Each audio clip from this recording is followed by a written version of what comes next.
કે એને નિર્ણય લીધું છે કે અમારા સમૂહ લગ્નની અંદર આપણે જોડાવું છે.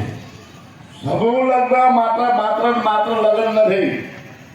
સમૂહ લગ્ન એ સમાજનો બિંદુ છે જેની અંદર બધી રીતે વિકાસની વાતો સમૂહ લગ્નની અંદર આવી જાય.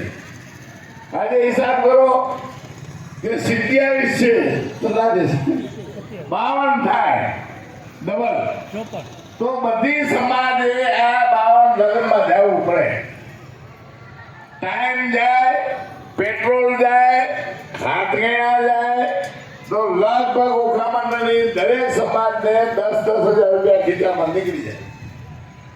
માત્ર ને માત્ર જે લગ્નમાં જોડાણ જેની કોઈ બચત નથી, પણ આખી સમાજની બચત આ લોકોએ કરાવી. એના માટે ધન્યવાદ છે.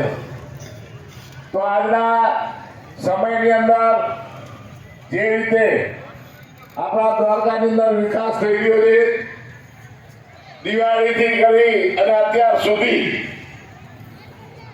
30 લાખ યાત્રુઓ આ તાલુકાની મુલાકાત લીધી છે.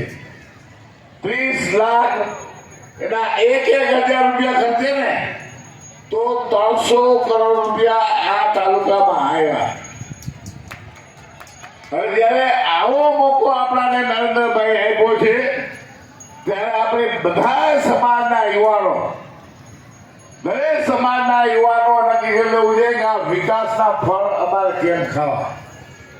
હવે ઓલો સમય ગયો બધું, આજનાથી નીચી ને આજનાથી ઊંચી ને ઊંચી નીચી ને બધું ગયું, શું થઈ ગયું.